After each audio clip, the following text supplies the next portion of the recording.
उभाटा गटाचे आमदार आणि नेते आदित्य ठाकरे यांनी खरं तर थेट मुख्यमंत्र्यांनाच आव्हान केलंय की एकंदरीतच मुख्यमंत्र्यांनी एकतर वरळीतून येऊन निवडणूक लढावी, नाहीतर मी तरी ठाण्यातून येऊन निवडणूक लढेन आणि जे काही एकदाच होऊन जाईल असं थेट आव्हान जे आहे ते माध्यमांशी बोलताना आदित्य ठाकरे यांनी केलेलं आहे। या सगळ्या संदर्भात बोलण्याकरता आपल्यासोबत शिवसेनेचे आमदार प्रताप सरनाईक आहेत, जे ठाण्यातून प्रतिनिधित्व करतात। सर, खरं तर आदित्य ठाकरे यांनी दिलेलं आव्हान मुख्यमंत्री पेलतील, तुम्हाला काय वाटतं? या सगळ्या संदर्भात तुमच्या काय प्रतिक्रिया? नाही, ह्याला काय आम्ही आव्हान म्हणणार नाही। पहिली तर एक गोष्ट आहे की मुख्यमंत्री कशाला दुसरीकडे कुठेही मतदारसंघ शोधायला जातील। गेल्या 4 टर्म ते आमच्या ठाण्याच्या किसननगर आणि कोपरी पाचपाखळी ह्या विधानसभा मतदारसंघातून सातत्याने प्रतिनिधित्व करतात। ते काय पहिल्यांदा निवडून आलेले नाही आणि योगायोगाने त्यांच्या मतदारसंघाला लागूनच माझा मतदारसंघ असल्या कारणाने मी सुद्धा गेल्या 15 वर्षापासून त्या ठिकाणी लोकप्रतिनिधी म्हणून ठाणे शहराचं नेतृत्व करतोय।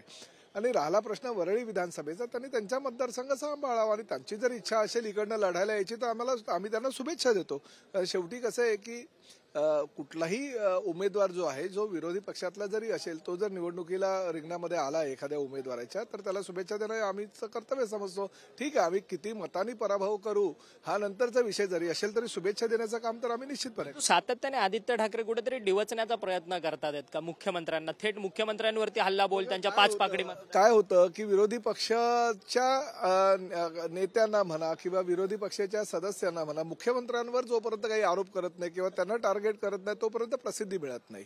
आणि मुख्यमंत्री आता जर त्यांनी प्रताप सरनाईक सांगितलं असतं तर तुम्ही काय एवढं चॅनलनी उचलून धरलं नसतं, परंतु प्रताप सरनाईकांच्याच लागून असलेला कोपरी पाचपाखळी विधानसभा मतदारसंघ, ज्या ठिकाणी मुख्यमंत्री सातत्यानं 4 टर्म मध्ये प्रचंड मताधिक्यानं निवडून येतात, गेल्या वेळेस तर जवळजवळ 1 लाखाच्या मताधिक्यानं ते निवडून आले। त्यांना दुसरीकडे मतदारसंघात जायची गरजच नाही आणि प्रामुख्याने आता फक्त त्यांचा मतदारसंघ नाही, त्यांना राज्यातल्या 288 विधानसभा मतदारसंघातले त्यांचे जे सहकार्य त्यांना निवडून आणायचंय।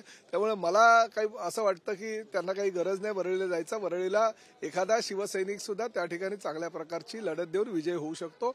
त्यामुळे जर ठाण्यामध्ये ते लढायला येत असतील तर मला माझ्या त्यांच्या शुभेच्छा आहेत। खरं तर धारावी पुनर्विकास प्रकल्पाच्या संदर्भात अडाणीच्या विरोधात जो मोर्चा आहे तो उभाटा गट जो आहे तो 16 तारखेला काढणार आहे। त्यांना पोलिसांनी परवानगी नाकारली आहे, त्यामुळे सातत्याने त्यांचे जे नेते आहेत, आमदार आदित्य ठाकरे असतील, ते सातत्याने या सरकारवरती ब्लेम करतात की अडाणींना हा प्रोजेक्ट का गेला जातो।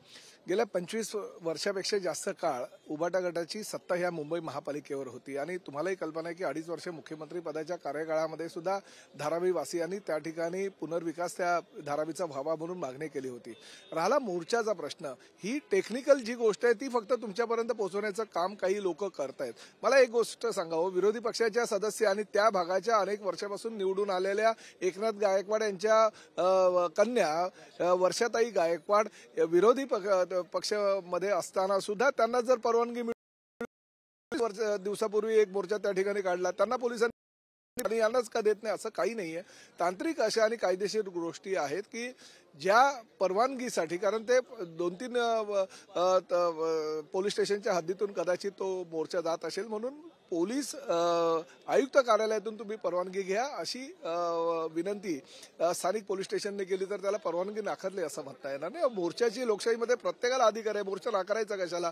मोर्चाला परवानगी बघा, अधिवेशनच्या काळामध्ये सुद्धा अनेक मोर्चाला परवानगी दिली, ह्या मोर्चाला सुद्धा परवानगी द्यायला काय हरकत आहे? नितेश राणे यांनी सभागृहात एक खुलासा केला की सलीम कुत्ता नावाचा जो बॉम्बस्फोट मधला 1993च्या बॉम्बस्फोट मधला मोक्का मधला आरोपी जो आहे तो पॅरोलवरती बाहेर असताना त्याचा बडगुजर जे उभाटा गटाचे नाशिकचे महानगर प्रमुख आहेत त्यांच्याशी डान्स करतानाचे व्हिडिओ बाहेर येताना आपल्याला पाहायला मिळत आहेत आणि थेट तुमचे मंत्री दादा भुसे यांनीच दावा ठोकलेला आहे की बडगुजर यांच्या फार्म हाऊसवरती पार्टी रंगलेली। मला आश्चर्याचा धक्का बसला। नितेश राणे यांनी हा मुद्दा जेव्हा उपस्थित केला, हा सलीम कुत्ता 1993च्या बॉम्बस्फोटातला आरोपी, ज्या आरोपीनं फक्त बॉम्बस्फोटच घडवले नाही तर सेना भवन उडवण्याचा सुद्धा कट रचला असं त्याच्यावर आरोप आहे आणि त्याला मोका लागलेला आहे। अनेक गुन्ह्यामध्ये तो पोलिसांच्या हातावर तुरी देऊन पळालेला असताना पोलिसांनी त्याला पकडलं। आता तो पॅरोलवर आलेला आहे आणि पॅरोलवर आल्यानंतर तो नाशिकला जातो आणि सुधाकर बडगुजर जे नाशिकचे ह्या उभाटा गटाचे महानगर प्रमुख आहे त्यांच्या फार्म हाऊसवर अशा प्रकारे जर ओल्या पार्ट्या हे लोक करत असतील, डान्स करत असतील, काही मोजके व्हिडिओ आलेत, अनेक व्हिडिओ जे असे ते पडद्याच्या मागे सुद्धा आहे, ते काही नितेश राणेंनी दाखवले नाहीत, पण गरज पडली तर ते सुद्धा दाखवले जातील. परंतु ह्या बडगुजरना एवढं राजकीय ताकद देत आहे कोण याच्या पाठीमागे आहे? फक्त बडगुजर आहे की अन्य कोणी आहे हा सुद्धा चौकशीचा विषय आहे. आणि नितेश राणे, त्याचबरोबर आमचे दादा भुसे जे पालकमंत्री आहे नाशिकचे, त्याचबरोबर आमचे आशिष शेलार आहेत, त्यांनी सुद्धा हा मुद्दा सभागृहामध्ये उपस्थित केला. अतिशय धक्का, म्हणजे भारतीय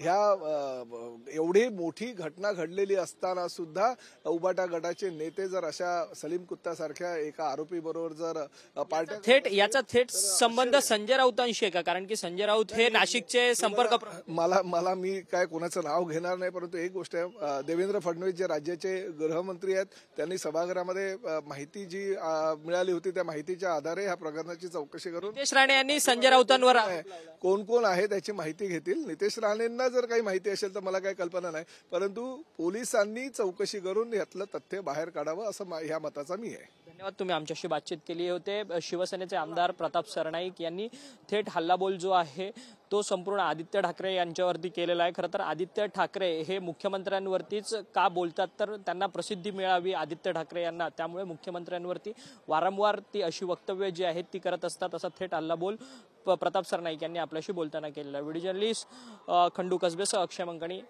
TV9 नागपूर.